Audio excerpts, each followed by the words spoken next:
Olá pessoal, tudo bem? Vamos ver um pouquinho sobre classes e objetos, que é o tema das nossas aulas a partir desta semana, ok? Bom, como vocês viram no material que eu postei, nós trabalhamos com o conceito de classe, certo? Onde o que seria classe?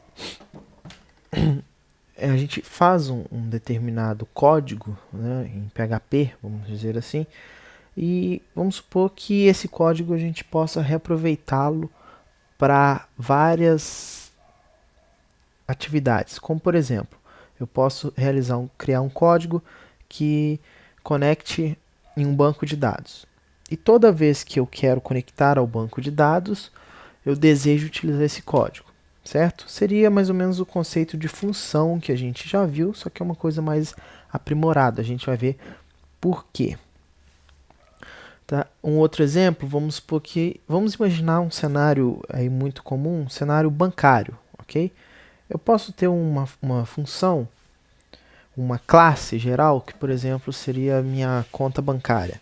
E dentro dessa classe eu tenho lá, por exemplo, ver saldo, sacar, é, imprimir extrato, cancelar conta, alterar dados. Isso seriam funções dentro da minha classe, tá ok? E cada vez que eu quero, para cada código, eu posso chamar uma opção dessa, tá certo? Vamos ver na prática como que isso funciona, como que isso fica. Vamos criar um projeto básico.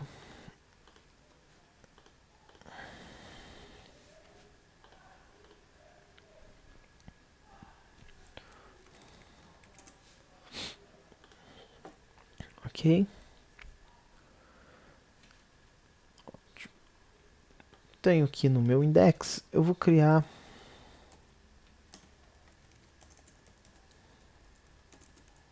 uma classe, tá certo?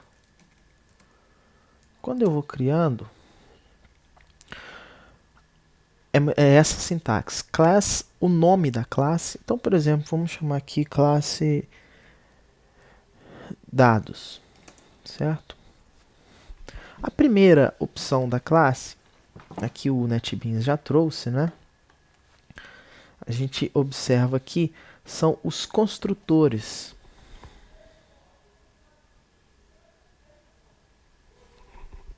Ok? Estes construtores, existem algumas específicas, né? Como por exemplo, aqui são dois underlines. Okay, ó, vou fazer de novo aqui. Underline, underline, construct. Essa função, toda vez que eu chamar a minha classe dados, ela vai ser a primeira a ser executada, tá ok? Essa chaves é desse classe e cada função. Aqui é função normal mesmo, igual a gente viu no outro conteúdo. Função teste.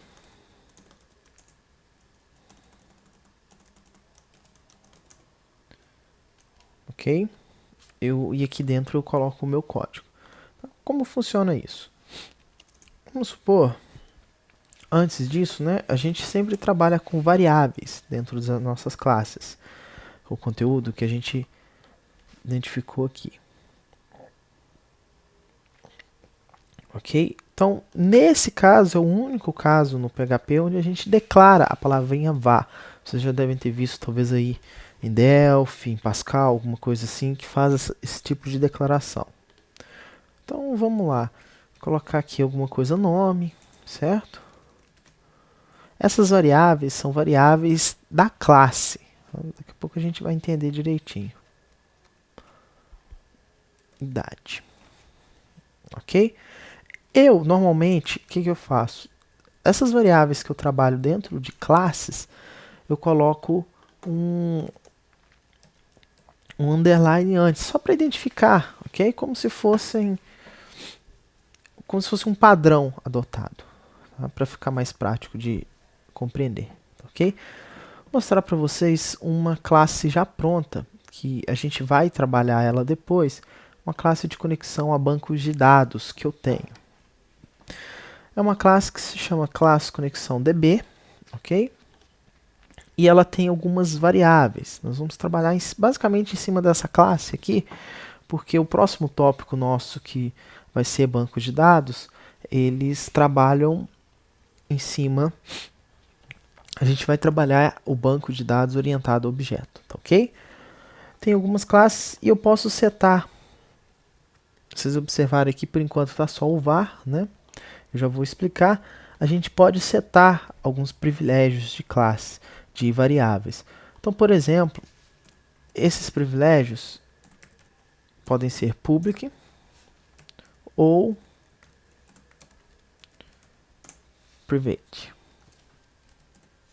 Ok? Antes de prosseguir, eu vou ensinar vocês a instanciarem uma classe, tá? Como que funciona. Então imaginem que eu tenho aqui, ó, antes eu vou mostrar um exemplo real, eu tenho aqui uma classe conexão DB toda montada, tá certo? Depois a gente vai estudá-la. E em algum determinado lugar, eu quero, por exemplo, instanciar uma classe. Isso aqui, ó, é uma instância de classe. Por exemplo, ali eu vou criar uma variável, chama class grava, onde recebe onde eu tenho a palavra new, que significa que eu estou instanciando uma classe de dados nesta variável, tá ok? Então, esse class grava 3 passa a ser uma instância, ok, da classe conexão DB. No nosso exemplo aqui, vamos colocar minha classe. Recebe new, eu chamo dados, certo? Coloco, abre e fecha, porque eu ainda não coloquei nenhum parâmetro, tá certo? Então pronto. A partir desse momento, o próprio NetBeans pode nos auxiliar. Quando eu chamo o minha classe, ok? Eu assim, apertem o Ctrl espaço, ele vai dar algumas opções para a gente. E aí a gente começa a ver. No NetBeans, toda vez que é esse vermelhinho, ele é função. Se é o quadradinho azul, é uma variável, tá ok? Então aqui ele demonstra pra gente, como a gente colocou aqui em cima, que a variável interna, nome, ela é pública, tá ok? Eu consigo acessá-la, esse é o nome correto, de fora, tá ok? E eu posso chamar, vamos dizer assim, a minha função teste. Não consigo chamar ali a minha função construct, porque ela é uma função que ela é executada toda vez que eu crio a classe. Ela não precisa, tá ok? Nós podemos tirar isso daqui, ó, sem nenhum problema, certo? O ideal, na verdade, em orientação a objetos, é todas as classes internas, todas as variáveis internas serem privadas, ok? Pois existe umas funções padrões que a gente chama de set e get. Eu já explico para vocês. Então vamos lá, vamos criar uma classe simples, porque a gente tem nome, idade e e-mail.